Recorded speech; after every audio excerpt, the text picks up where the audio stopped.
In 2016, my boss, John Lipscomb, observed a sewage leak into the Hudson River. So he called DEC, and an enforcement action was taken with the city of Troy. Troy was not in very good financial straits, so they were willing to broker a deal. There was a dam on the Winans-Kill, a barrier, that was blocking the Winans-Kill. It was the first barrier to the Winans-Kill. It was blocking it for 85 years. So DEC was, thankfully for the DEC, RiverKeeper went to the mayor of Troy, and they were willing to remove the dam, or that barrier, as part of the agreement. And so that became the first time a barrier was removed on the Hudson River, expressly for fish. But the startling part of this was within 4 days, fish, river herring started to spawn in the Winans-Kill. That spawned a move, and I like to use the word spawn,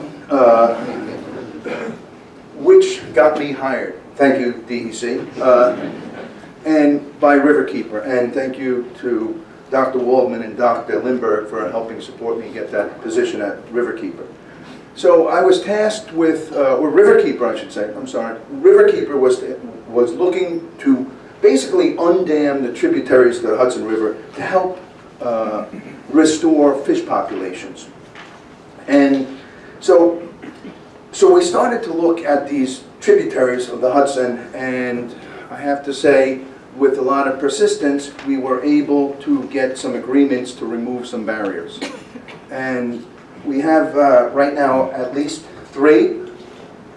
There are some more, but we've applied for grants with the DEC. They were finally approved, and we have grants to remove 3 barriers now on the Hudson River. So that's 4. Out of 1,600 barriers, it's a start. And so how do we remove the other 1,596? I guess it's by persistence. And from what I found out from my experience, you got to deal with a lot of rejection. I'm kind of used to that. You got to deal with a lot of people being angry at you. I'm used to that. I spent 20 years in the NYPD, so I had both. People angry at me and a lot of rejection.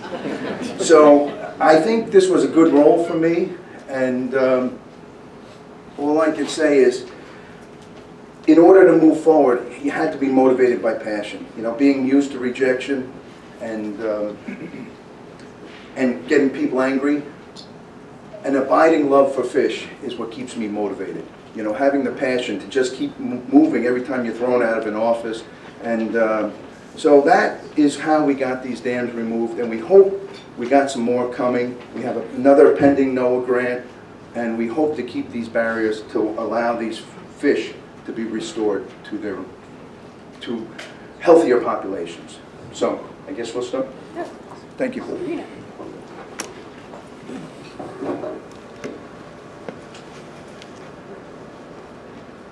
So one last thing, I just want to say this film was sponsored by Patagonia. So my boss John couldn't make it here today. He wasn't feeling well, and I got to thank him. I got to thank Fran and DEC and everybody who was involved in this. So I'm going to play it right now.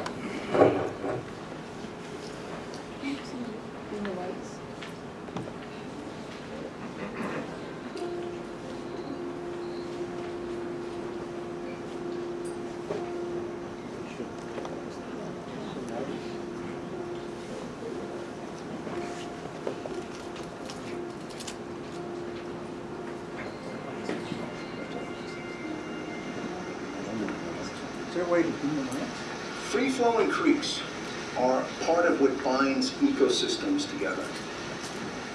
These waterways are the circulatory systems of our landscapes.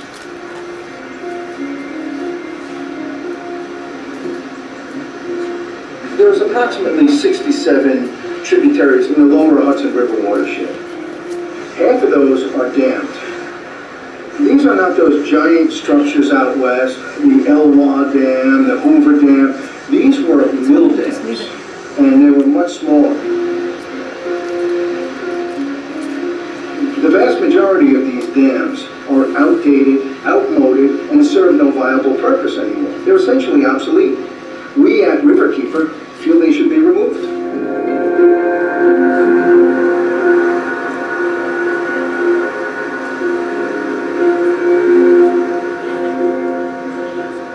The first problem with dams is they bisect habitat. They block historic flows of water, they block sediment, and they block nutrient flow. All these are important for food chains all along the reaches.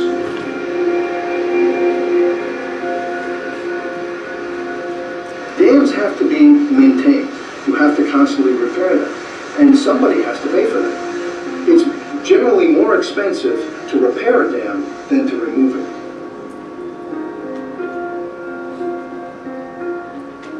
These dams are aging. If you think about a dam and what the life of a dam will be, you have three trajectories. Either you repair and maintain the dam, you remove the dam, or eventually it progressively fails and collapses and crumbles on its own.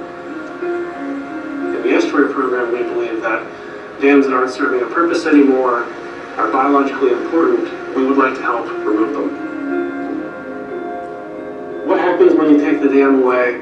Will there be any water left? Well, all you have to do is go just downstream of any dam or upstream of any dam and you'll see what used to be there. So take a walk up beyond the pond or down below the dam and you'll see what is a stream or a river, which essentially is what it used to look like.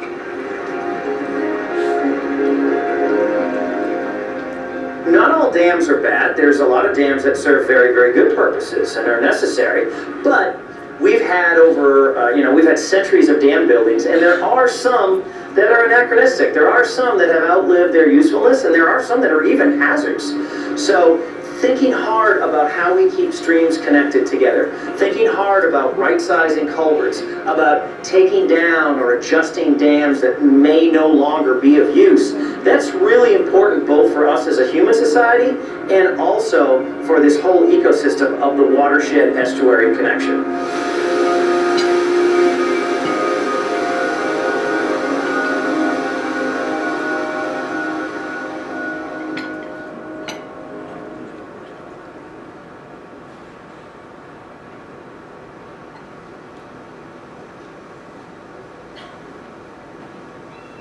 I've been removing dams for, maybe 25, 30 years now, and most of what I'm working on are old relic industrial dams that industry stopped 50 years ago.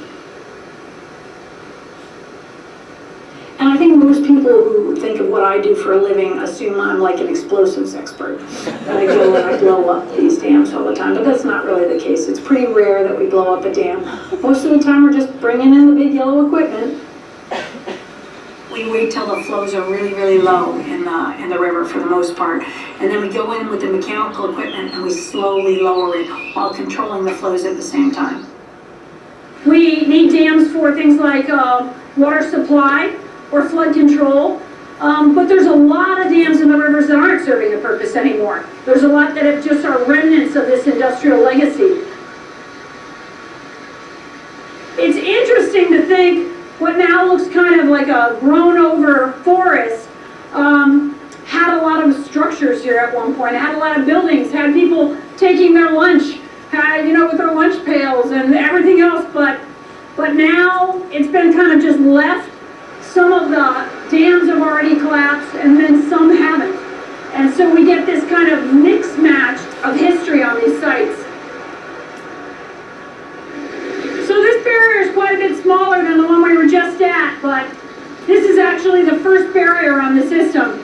So right now, this might as well be Hoover Dam to the fish. Get up to the base of this and we can actually see herring at the base right now. They get stopped right here, they never make it up to the base of the next dam.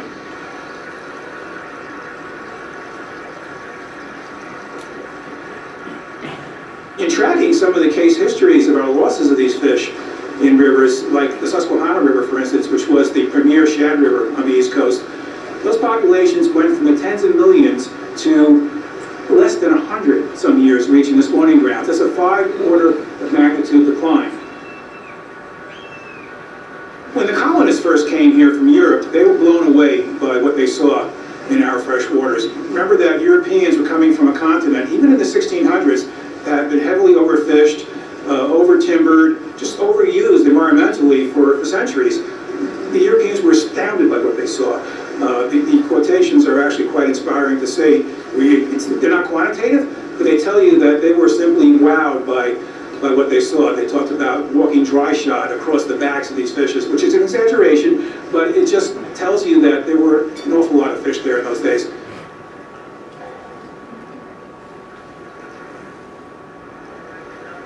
One of the cool things that if you're really lucky you might get to see even here in the Hudson Valley are small eels climbing up waterfalls or the faces of dams, trying to get upstream, trying to find habitats where they can settle in and mature.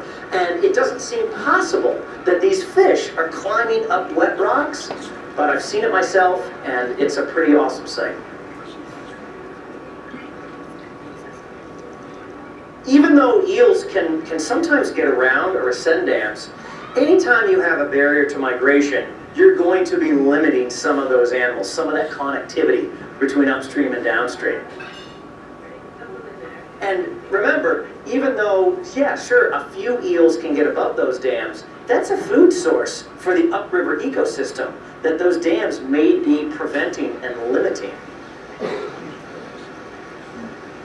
Another factor that I think does not get enough attention is that many of the dams in the Hudson Valley and the entire Northeast are aging and are already beyond their expected life period. So we should be thinking about the future of these rivers also in relation to just the sheer safety factor of these dams, which are not going to last forever and have a finite existence. You would have thought we'd had a full life cycle process, an economic process that included that full life cycle for a dam, but that's not what happened. So we had something built, we had it used, it served an economic purpose, and it was built on a public trust resource, so it was built on a resource that was for everyone. But then there was no funding source put into the end of its life to what was going to happen in the end. And unlike a building kind of rotting in place, let's say in the center of a town, that really becomes a nuisance and a hazard, and then at some point the owner of that building is really responsible for taking that out.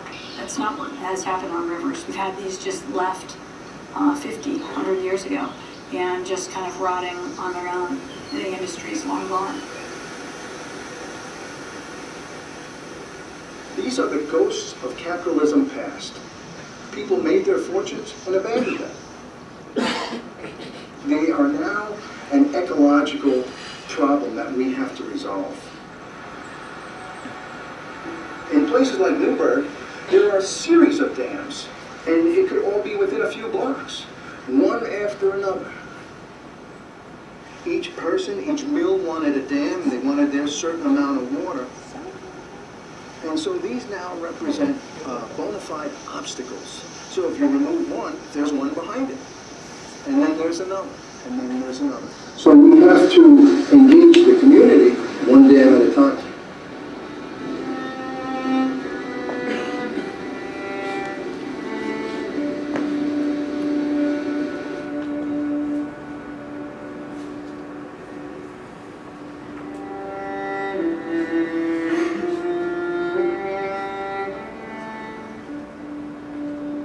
A lot of the films and a lot of the publicity about dam removal are the big West Coast dams. And they're huge dams, Hoover Dam and others.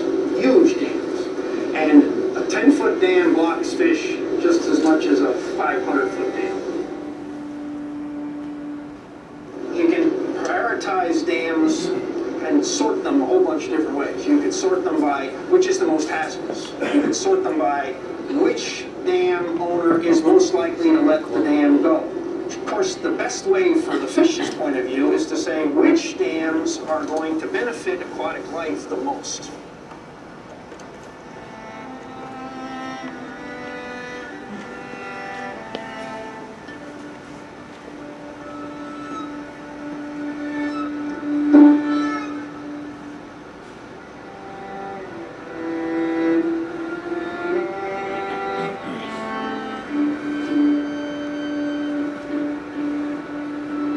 This dam is extraordinarily expensive to fix when the time comes to fix it.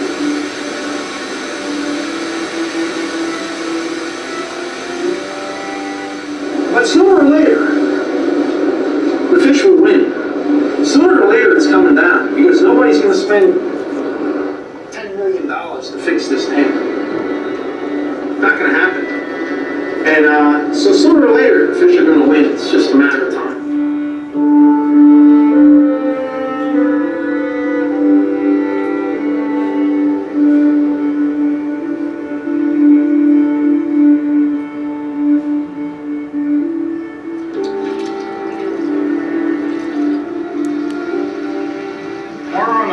Kill, which is about 3 miles south of Troy, which is the end of the estuary. There's a heavy industry here, and this little tributary comes in from the east.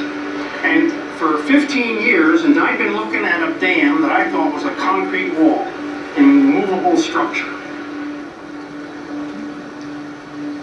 And you know, we've been talking to the New York State DEC estuary program for years about their initiative to take down barriers for fish migration. And they came down here in May of 2016 and just took a loader and a cutting torch, and the barrier that had been there for 85 years is gone. 5 days after it came down, they put a camera in the water right here behind me, and there were herring coming up the Winans Kill.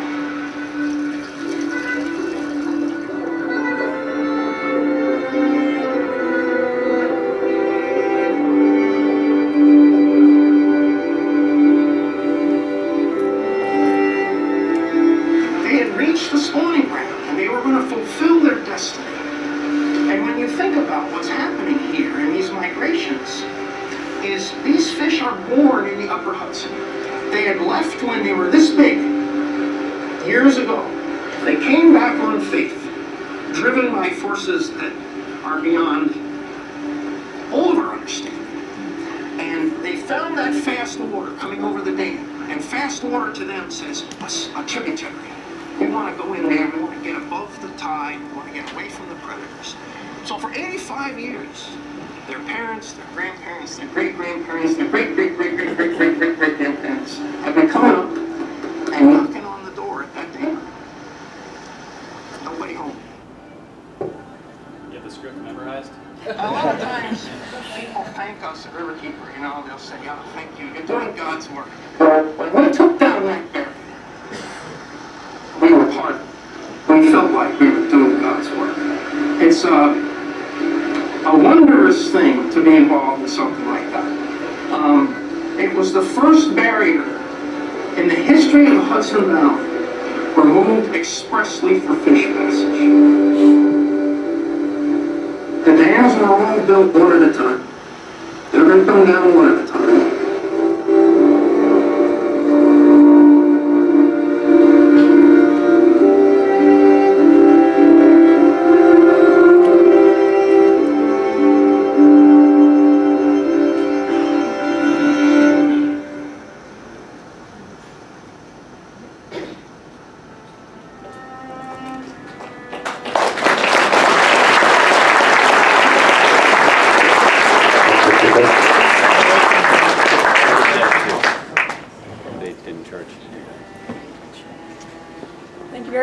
And obviously we have a bit of a sound issue, and the next presentation is going to involve some sound.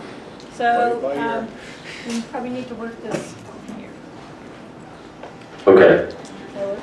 Yeah, this one works. Their batteries are all dead. Check. Okay. Well, you know, we're resourceful. Our equipment usually fails when we're in the field, right? So we'll figure it out. It's not our equipment. Yeah, not our equipment, but we are still resourceful when we have to be. So as Jeff gets the first talk queued up here, Yeah, tell them to charge that. we shall see what happens. Our first speaker, so this session here, Fish on the Move, I just thought it would be a really interesting thing to take a look at, you know, get some speakers who have some broad overviews on some things going on. Oh yeah, I should, yeah, good. And so I invited 5 people, and they all said yes, which is really nice. And our first speaker is an old friend of mine.